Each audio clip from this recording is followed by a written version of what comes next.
Do you ever go out to your mailbox and get a stack of mail, and in one of those letters or big envelopes is your investment statements, and it's a lot of pages and it's kind of difficult to read, and maybe you're not sure exactly what you own or why you own it or what fees you're paying or how it's performed? These are things that are extremely important. I would recommend getting a portfolio analysis done. I'm going to tell you real quick what it looks like, but it's simply like getting an X-ray of your investments to look at fees, performance, and a couple other things I'll mention. Let me show you what a portfolio analysis entails. The first thing we want to look at is what kind of fees you're paying and for the performance.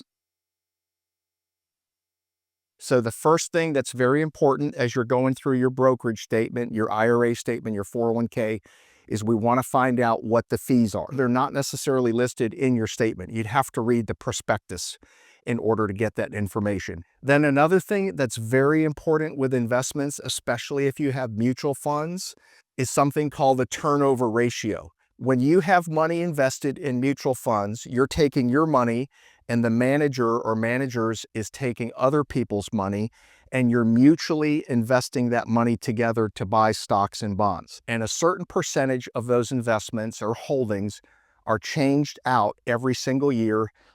Some are sold and then new ones are brought in. The amount of that trading done is called the turnover ratio. So for example, if you have a 60% turnover ratio in your mutual funds, that manager is changing out 60% of the positions each and every year.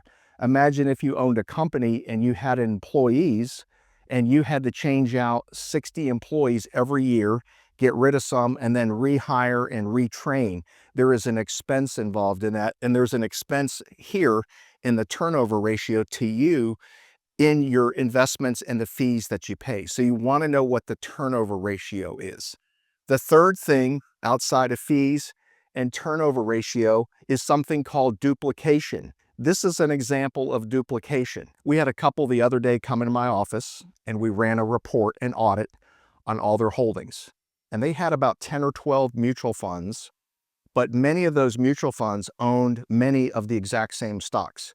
So there's a lot of duplication. So they own some really good stocks, like let's say it's Microsoft, or let's say it's NVIDIA, or let's say it's Amazon, or Google, or Meta, okay? All those kinds of stocks, except they own it maybe 8, 10, 12 times when that's unnecessary. You could just own a few hundred shares or a few thousand shares, and you just own it one time. You don't need to own it in a bunch of different mutual funds because there's a cost for that. We call that duplication. Here are the three main costs to people that they don't necessarily see on their statements. It's the fees that they're paying, it's the turnover ratio, and it's the duplication. So the answer to this is to run portfolio analysis, which will tell us fees with your performance, what your turnover ratio is and your duplication, and looking that in its entirety to see if what you have and what you own is working well for you or not. So if you think you might need some help and you want to know exactly what your fees and performance are, and you'd like the portfolio analysis run for you, click the link below and book your complimentary call.